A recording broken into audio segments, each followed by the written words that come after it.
O Olho de Horus.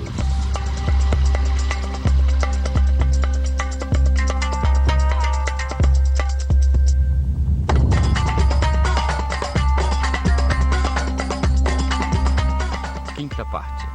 Saqqara, o complexo de cristal.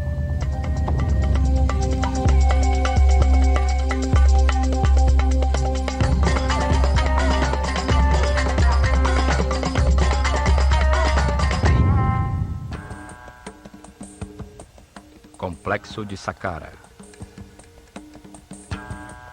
Saqqara é a primeira manifestação do avançado conhecimento dos sacerdotes da escola de mistérios Olho de Horus, cujas ruínas existem até hoje.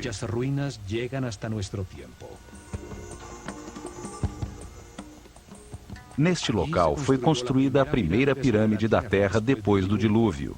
Também foram usados pela primeira vez blocos modulares de pedra para a construção de um edifício.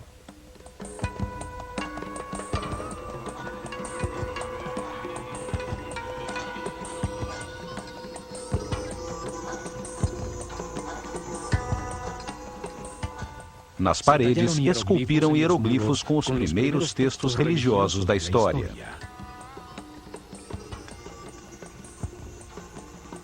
Neste local foi construído um enorme complexo subterrâneo de 12 pavimentos, com câmaras e galerias decoradas com os primeiros azulejos de cerâmica criados pelo homem.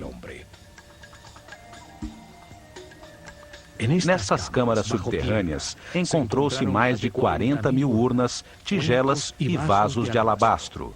Qual era a utilidade de tudo isto? Por que construir com tanto esforço túneis, câmaras e salões 30 metros abaixo do solo? Como iluminaram estes espaços para fazerem o complexo desenho cerâmico nos muros?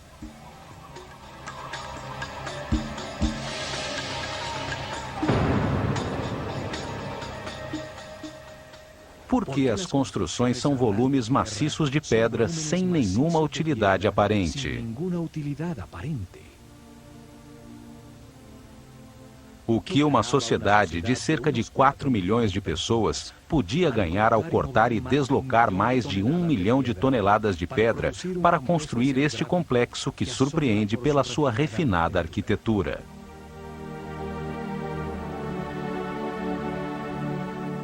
Qual o objetivo de um trabalho tão elaborado de esculturas em pedra, colunas, baixos relevos e detalhes arquitetônicos refinados num edifício que não tinha nada em seu interior? Como explicar a utilização de uma avançada tecnologia com algo tão inexplicável racionalmente? Saqqara é um dos maiores mistérios do Egito. Sua história nos revela as mais incríveis respostas. A começar pelo fabuloso personagem que a desenhou e dirigiu sua construção. O arquiteto Imhotep, cujo nome significa o sábio que vem em paz, sumo sacerdote da escola de mistérios Olho de Horus, tem um lugar de destaque na história da humanidade. Ele foi primeiro-ministro, vizir e chanceler do faraó Djoser, que reinou na terceira dinastia em torno do ano 2800 a.C.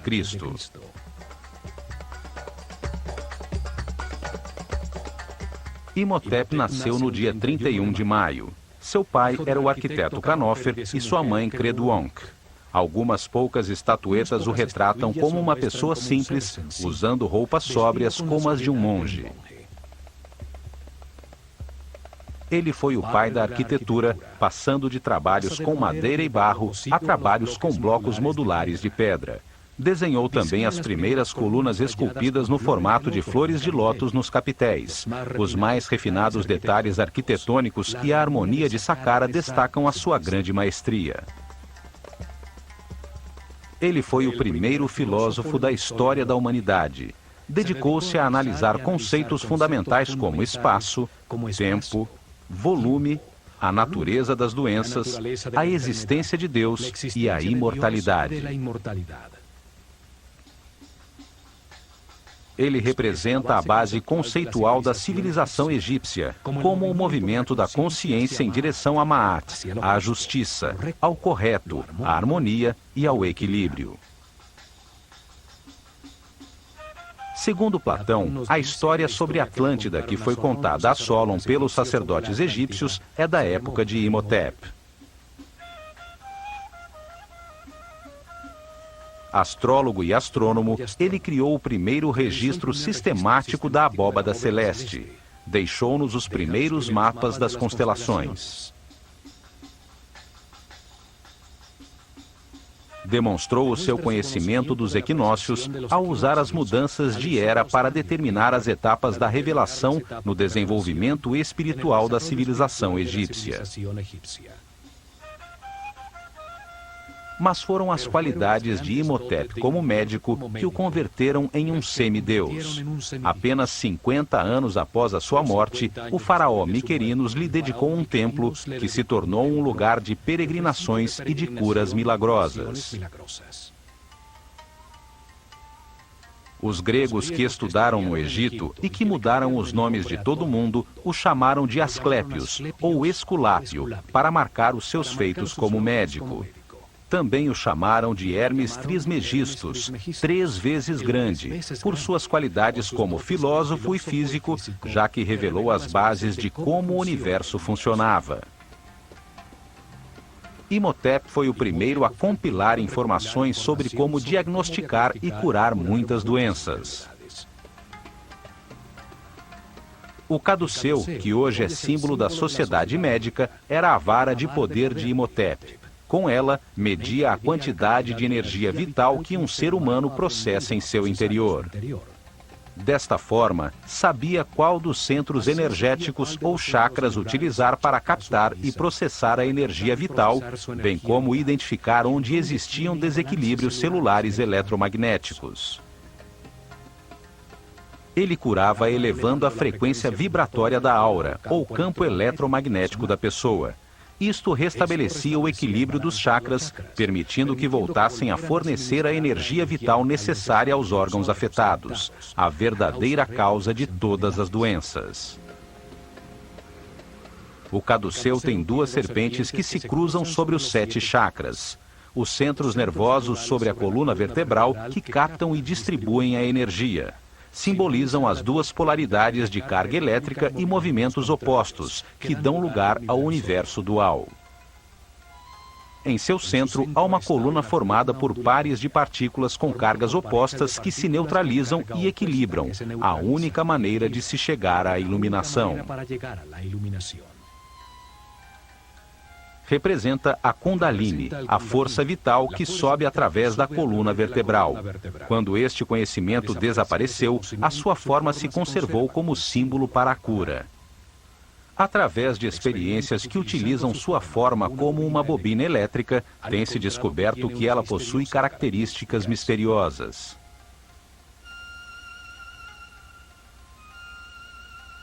Quando se aplica uma corrente elétrica, não se detecta nenhum campo de força, embora os seus efeitos sejam comprovados, pois é gerada uma ressonância em todas as frequências e longitudes de ondas. Pode ser usado como emissor e receptor de sinais radioelétricos, como se emitisse raios laser. O papiro médico Ebers mostra a maneira como Imhotep misturava a magia com a medicina. Suas fórmulas e remédios estão cheios de rezas e encantamentos, pois ele acreditava que a medicina não curaria sem que recebesse poder através da energia da palavra. Seus textos e ensinamentos passaram secretamente de geração em geração durante milênios. São a base dos conhecimentos gnóstico, templário, Illuminatis, Rosacruz e maçom.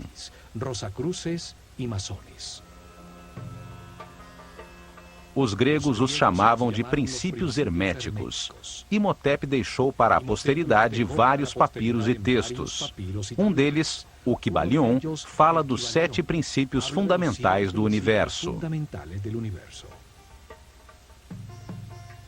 Neste texto, afirma que o universo existe na mente de Deus. que cada homem é único com os seus pensamentos, com a capacidade de pensar individualmente, e que a realidade é um grande sistema onde todas as coisas têm consciência e estão interligadas. Imhotep foi um mestre do conhecimento.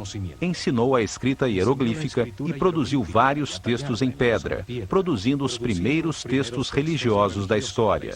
Por isto, é associado com Thoth, o éter ou princípio divino, simbolizado através de um corpo humano com cabeça de íbis, que representa o Verbo divino, o Criador da palavra.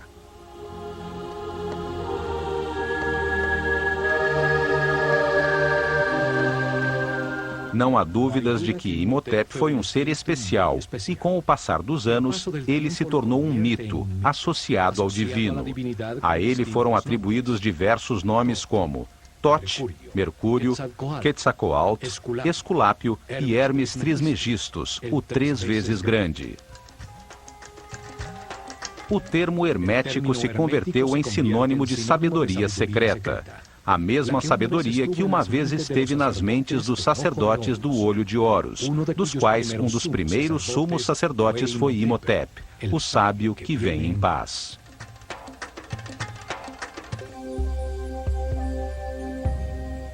Foi Imhotep quem decidiu onde se construiria Saqqara para suas misteriosas finalidades. Está situada na área entre 31 e 32 graus de longitude leste e 29 e 32 graus latitude norte, a única área no Egito na qual se construiriam pirâmides nos 400 anos seguintes.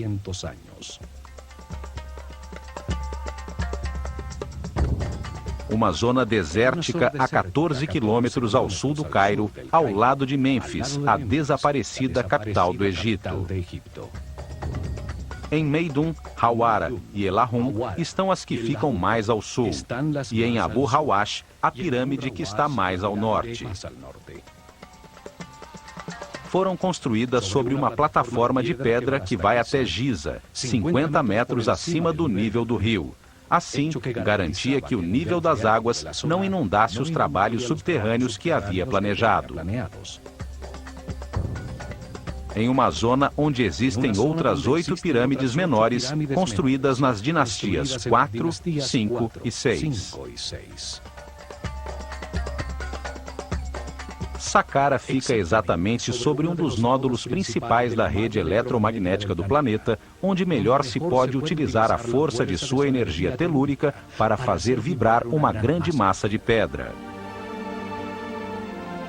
Nesta área ocorrem os efeitos eletromagnéticos naturais mais poderosos do planeta. Aí está localizado um de seus chakras.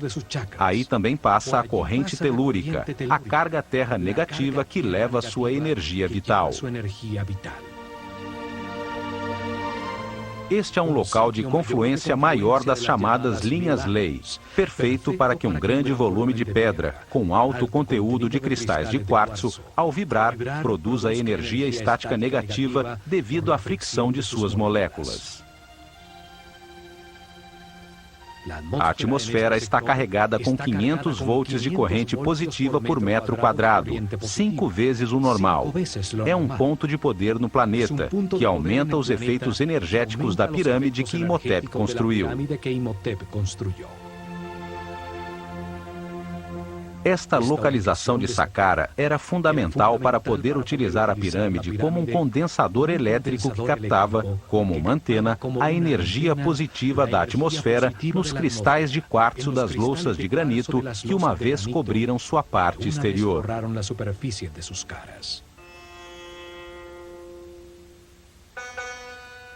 Saqqara significa o que abre e guia no caminho. Seu símbolo é o chacal, que guia os perdidos no deserto até levá-los às terras cultivadas, até às terras do homem civilizado.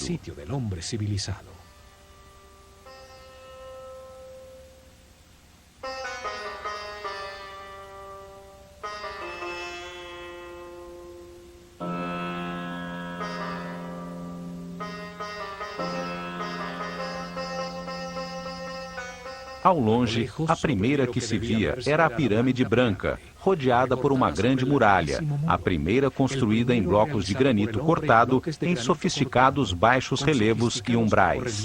Uma obra muito mais complicada que a própria pirâmide.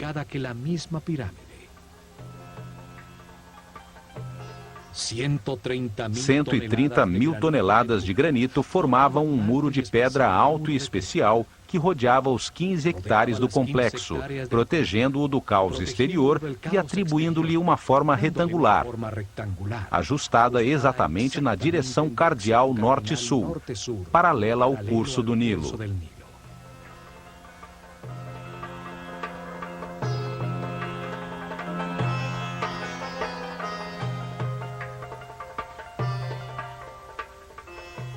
O muro tinha 10 metros de altura, o que representa aproximadamente 4 andares de um edifício moderno. 550 metros de comprimento, 5 quarteirões e meio em linha reta de norte a sul, e a metade exata desta distância, 275 metros de largura, de leste a oeste. O muro é o primeiro componente da máquina quântica desenhada por Imhotep em Saqqara. Todo o complexo era como um grande circuito eletrônico, só que em pedra e em maior escala. O muro funcionava como um cordão eletromagnético que isolava o complexo, fechando e protegendo todo o circuito. Para cumprir este objetivo, não são necessários cabos elétricos, apenas que as moléculas do material que lhe dão forma tenham um alto conteúdo de cristais de quartzo. O granito de Tura, local muito próximo de Saqqara, tem um grande conteúdo de quartzo. O quartzo organiza as suas moléculas em tetraedros, uma das 5 formas básicas das quais a matéria é constituída, os chamados sólidos platônicos. Ao vibrar com o planeta, os tetraedros se friccionam entre si, produzindo uma carga elétrica. Os 85 mil metros cúbicos do muro de granito continham uma enorme quantidade de cristais de quartzo que geravam um poderoso campo de força, uma onda radioelétrica constante. O muro é parte integral de um complexo captador de energia eletromagnética, cujo coração estava na pirâmide escalonada que, com os seus 66 metros de altura, dominava o complexo.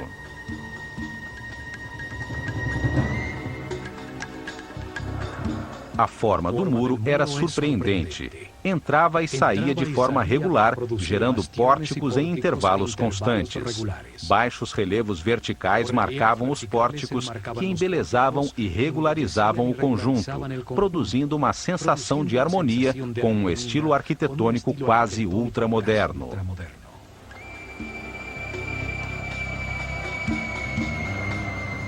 Desde a sua parte superior até as entradas, às quais se subia através de escadas, se via a paisagem de muitos quilômetros em todas as direções, bem como a impressionante vista da pirâmide escalonada.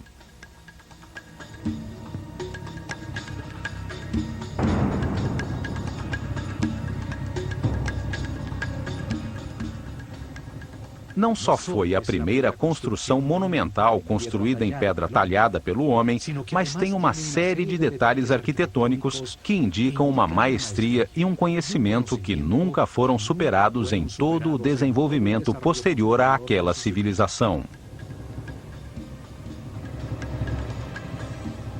15 pórticos iguais escondiam o único que tinha uma porta verdadeira, localizado em uma esquina a sudeste do enorme retângulo. Constituía-se de um estreito corredor de acesso que só permitia a entrada de um visitante por vez.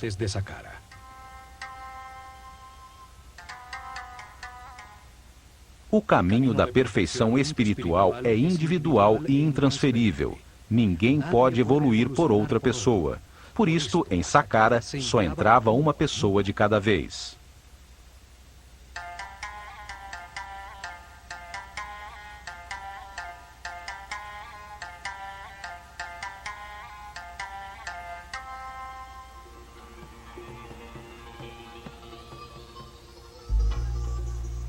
Um muro tão alto, com 14 portões falsos e apenas um verdadeiro, numa entrada tão estreita que parecia haver sido construído com propósitos de defesa. No entanto, Saqqara nunca teve uma porta em sua única entrada. A tecnologia aplicada restringia o acesso aos seres com mentes primárias, os que tinham um campo elétrico pessoal carregado negativamente. Desde o comprido corredor, logo abaixo do muro e ao longo de toda a galeria das 48 colunas, existia um campo de força poderoso que ampliava os sentimentos do visitante. Se existisse ódio, medo ou insegurança em seus corações, sua própria angústia ampliada impedia que penetrassem no complexo.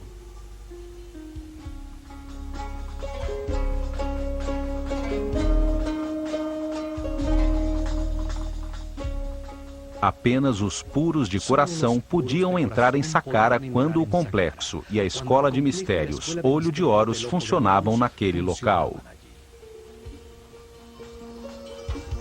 A imponente galeria tem 48 colunas. Sua forma esotérica é a mesma do DNA humano. 20 pares de colunas estreitamente unidas a seus muros, dispostas no sentido em que caminha o Sol sobre o feixe de avanço da energia, a espiral da molécula.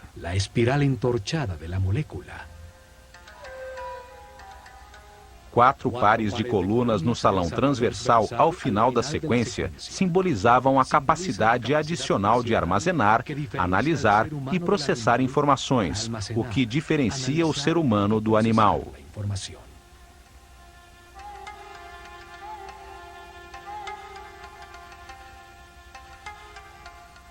As colunas totalmente modulares e com 7 metros de altura estavam dispostas seguindo uma série de princípios arquitetônicos que se repetiriam milhares de anos depois no Partenon.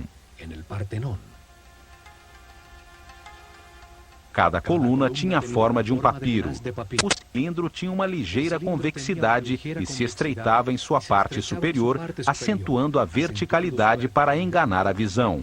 Sem esse truque, se veriam curvas sob um ângulo distante. O restaurador de Saqqara, Jean-Philippe Loer, também descobriu que na profundidade da galeria, as colunas mais distantes estavam ligeiramente distanciadas entre si, aumentando a perspectiva e produzindo a sensação de que a galeria era maior.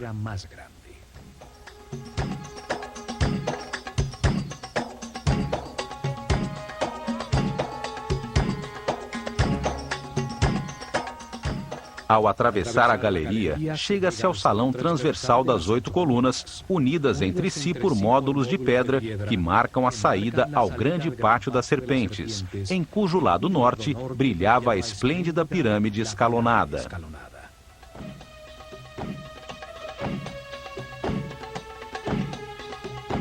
O pátio estava originalmente delimitado por altos muros, com intrincados baixos relevos. Formava nichos com uma forma que simboliza uma porta e que, posteriormente, apareceria nos muros de todas as tumbas egípcias.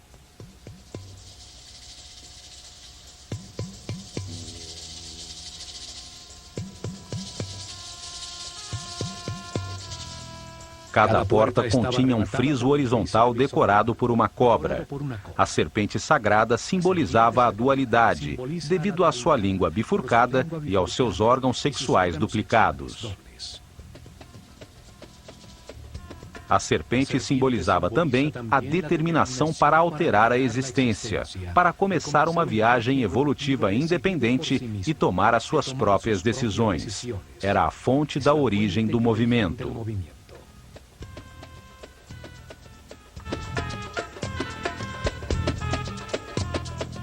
Neste pátio realizaram-se muitas cerimônias, a maioria com discípulos da escola.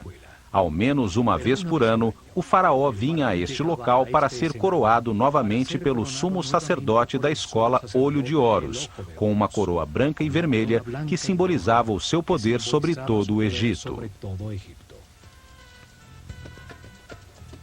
Quando o reinado do faraó completava 30 anos, realizavam uma cerimônia de renovação, chamada El Heb Sed. Nesta cerimônia, o faraó, adornado somente com as insígnias de seu poder, corria ao redor do pátio das serpentes, simbolizando o seu rejuvenescimento e demonstrando sua força para governar o plano físico. O muro na parte sul do pátio formava a fachada da chamada Tumba Sul, uma capela falsa, feita de pedra maciça, cuja verdadeira função era dissimular um dos acessos ao complexo subterrâneo. A capela tem um pequeno espaço em seu interior, onde havia um poço vertical que permitia chegar ao sistema subterrâneo, longe do acesso que chega à pirâmide. Nessa profunda escavação, descobriu-se a escada original de acesso ao mundo subterrâneo. Os dois poços verticais de acesso, o da pirâmide e o da Capela Sul, foram encontrados selados com tampas circulares de granito que pesavam mais de 10 toneladas. A capela na superfície era só uma fachada falsa para este acesso. A verdadeira vida de Saqqara estava abaixo da terra. Deste acesso na Tumba Sul, se chega às câmaras e galerias subterrâneas, e há um túnel que termina exatamente abaixo da galeria de acesso.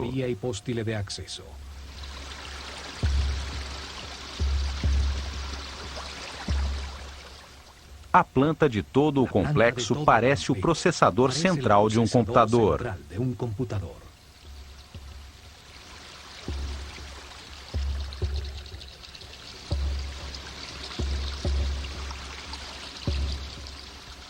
Saqqara foi a primeira experiência com a forma piramidal para aplicar e aperfeiçoar uma tecnologia quântica, cujo objetivo era acelerar o aperfeiçoamento espiritual dos discípulos da Escola de Mistérios do Olho de Horus.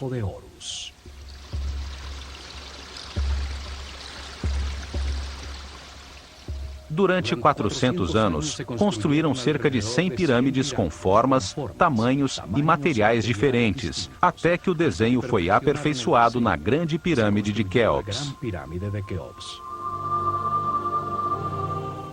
Estes conhecimentos foram herdados da civilização Atlante. Tinham como objetivo converter grandes formas piramidais em máquinas quânticas para a produção de colunas estacionárias de energia que permitiam elevar a frequência de vibração dos iniciados. Isso aumentava a energia vital, ampliava o poder mental e despertava novos sentidos, como a telepatia, bem como a sensibilidade para perceber a aura de outras pessoas. Permitia que a consciência se posicionasse acima do tempo e percebesse a cadeia de reencarnações já vividas.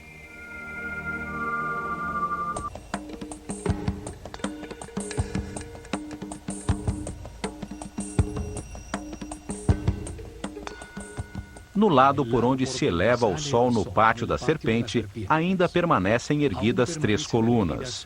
Elas formavam o centro do chamado Templo Real de Heb-Sed, um pavilhão utilizado pelo faraó e pelos sacerdotes do Olho de Horus durante as celebrações.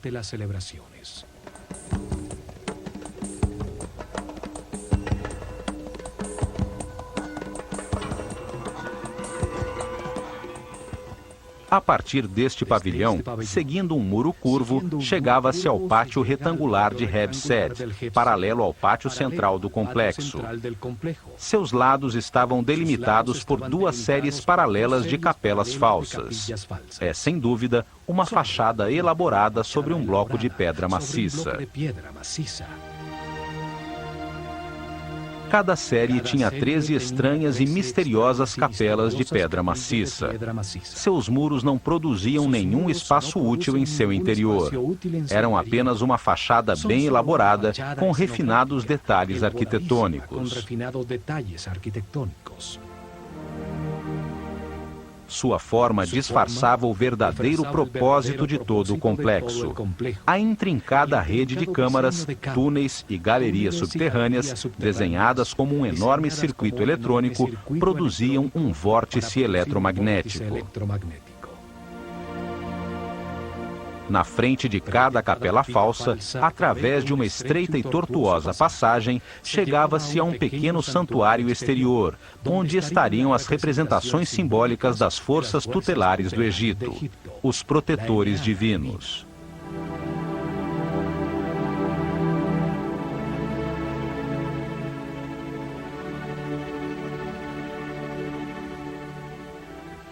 Os muros exteriores estavam decorados com os altos e baixos relevos de portas e janelas falsas, cercas falsas de madeira, séries de jeds e colunas tipo flauta.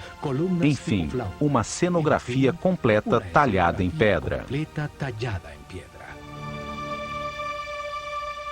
Ao norte do pátio das capelas falsas, exatamente ao leste da pirâmide escalonada, estão as chamadas Casas Sul e Norte, duas construções muito maiores, mas igualmente falsas.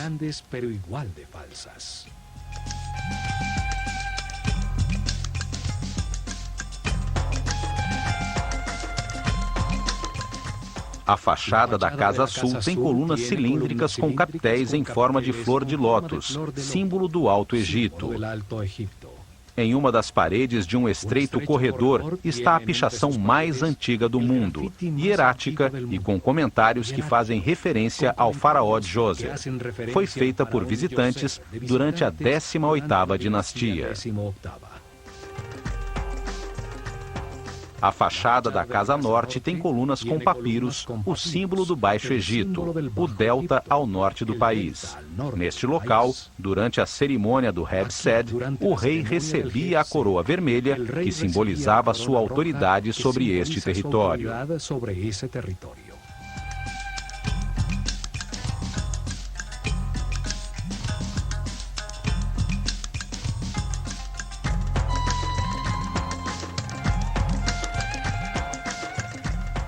Entre a Casa Norte e o chamado Templo Funerário de Djoser, encontrou-se o chamado Serdab, uma pequena capela com 2 orifícios em um dos seus muros. Através destes orifícios, podia-se observar no pátio uma estátua do faraó Djoser recebendo a brisa revigorante do norte.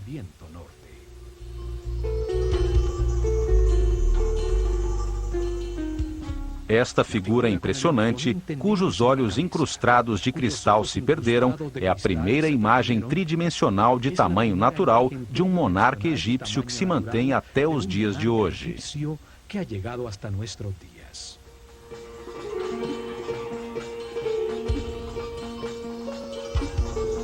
Ela observa, há milênios, a surpresa que as construções falsas contidas em seus muros causa a todos os visitantes de Saqqara.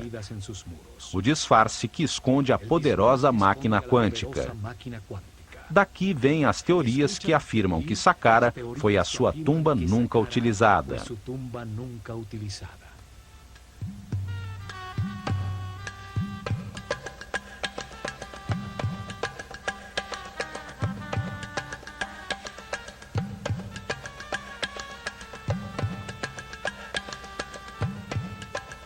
Ao seu lado se encontram as ruínas do templo anexo à pirâmide, com seu único acesso no lado leste. Através de intrincados labirintos de estreitos corredores, conduzia a 2 pátios abertos, um dos quais escondia a verdadeira entrada de Saqqara nas profundezas da terra.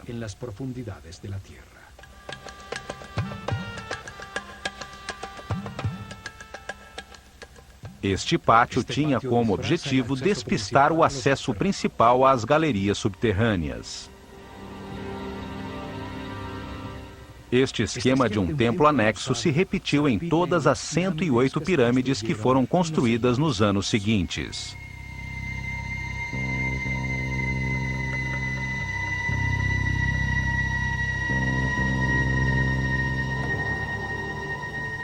Saqqara foi abandonada com a chegada da Era de Ram em torno do ano 2320 a.C., quando a pirâmide de Quéops foi construída.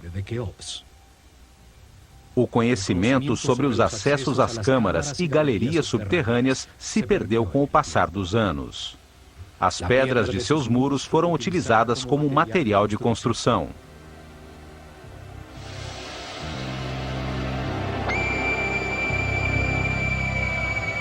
Muitos nobres de períodos posteriores construíram suas tumbas neste lugar sagrado.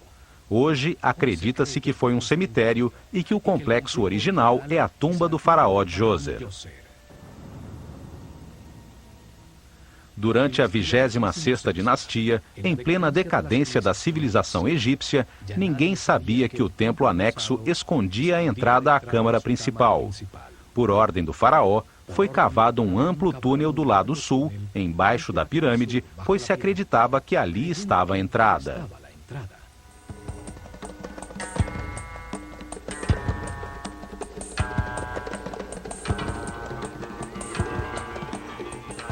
A rocha foi perfurada, sendo mantidas muitas colunas em pedra para evitar que o túnel desabasse.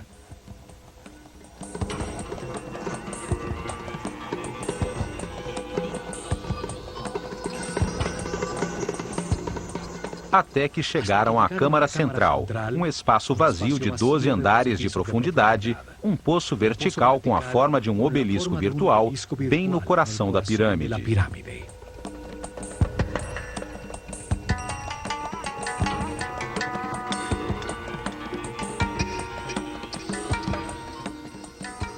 A partir daí, descobriram que o acesso original estava, na realidade, no lado norte da pirâmide, e então puderam entrar em todo o complexo de galerias subterrâneas.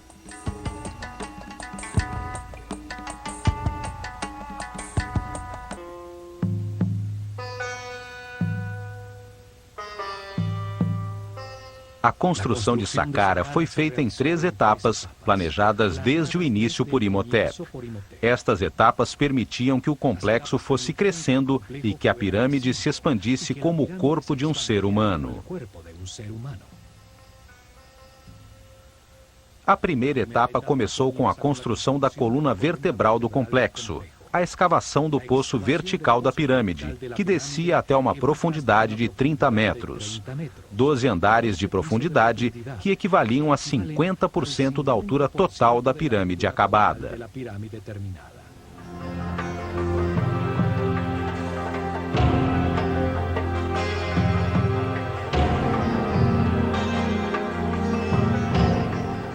Nesta profundidade foram cavados centenas de metros de túneis, bem como uma série de câmaras e galerias, parte fundamental do sistema.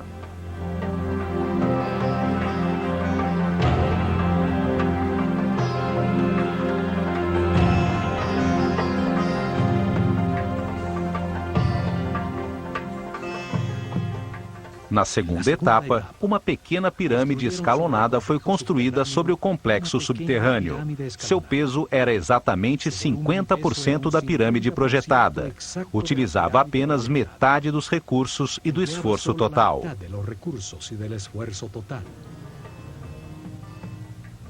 Além disso, podiam utilizar as instalações durante a construção.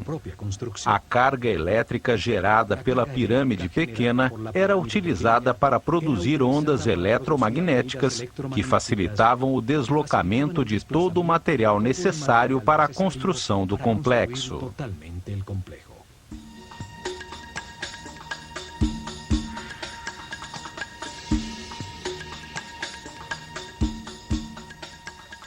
A partir da parte frontal da pirâmide, colocavam uma série de pilares chamados djed, a distâncias regulares. Estes transferiam, de um para outro, a carga de íons negativos gerados por suas massas em vibração.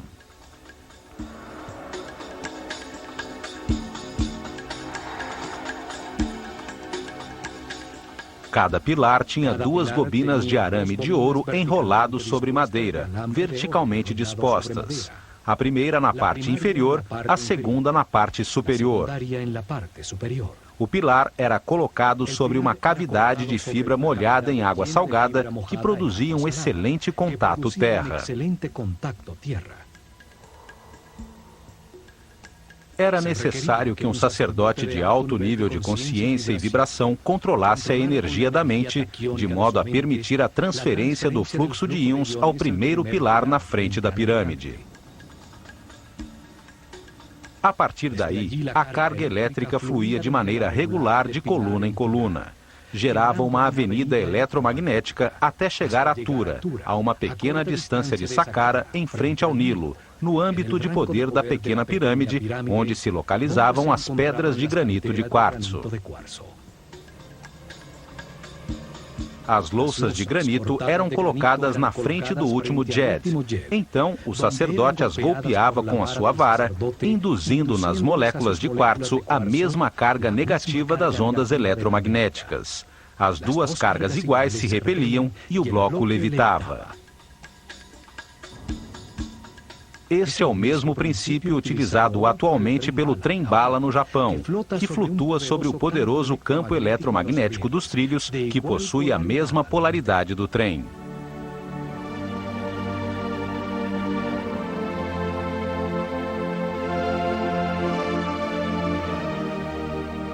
Dessa forma, com a primeira linha de transporte eletromagnético, eles puderam facilmente transportar toda a pedra que precisavam para a terceira etapa. As 425 mil toneladas de pedra para ampliar a pirâmide e as 135 mil toneladas de granito para o muro externo.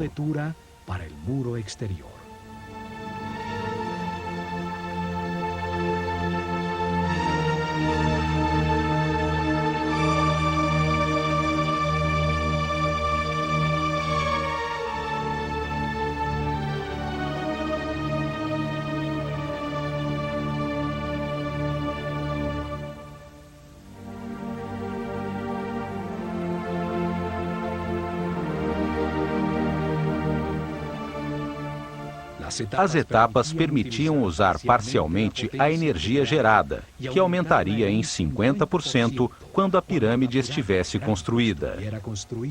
A energia total garantiria uma onda eletromagnética que chegaria até Maidum, o chamado ponto médio, entre Saqqara e as pedreiras de granito vermelho no Alto Egito.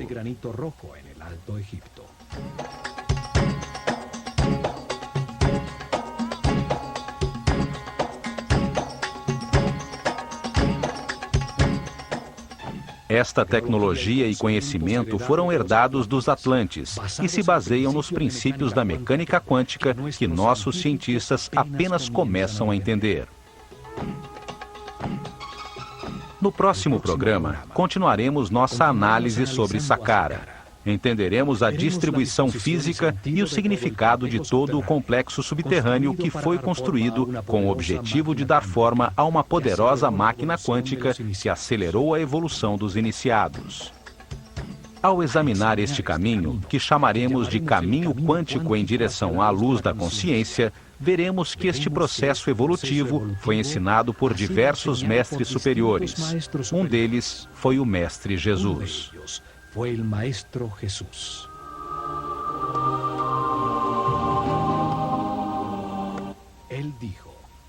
Ele disse que, se seguíssemos o caminho da luz e da vibração do amor, realizaríamos coisas ainda maiores. Ele se referia à utilização das partículas subatômicas da luz, à força criativa que deu forma a este universo.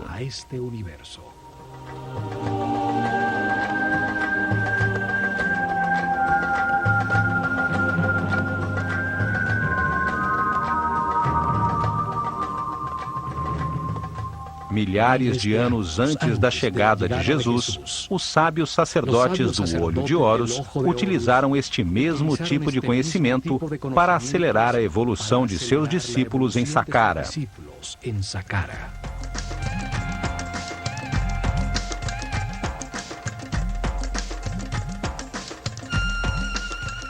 Construíram grandes formas piramidais, máquinas quânticas para a produção de colunas ondulatórias de energia, que usaram para elevar a frequência de vibração dos iniciados. Criaram um centro de comunicação com dimensões superiores que permitiram aos discípulos mais avançados verificar o caminho da luz. Receberam informações de seres mais evoluídos, de mestres superiores.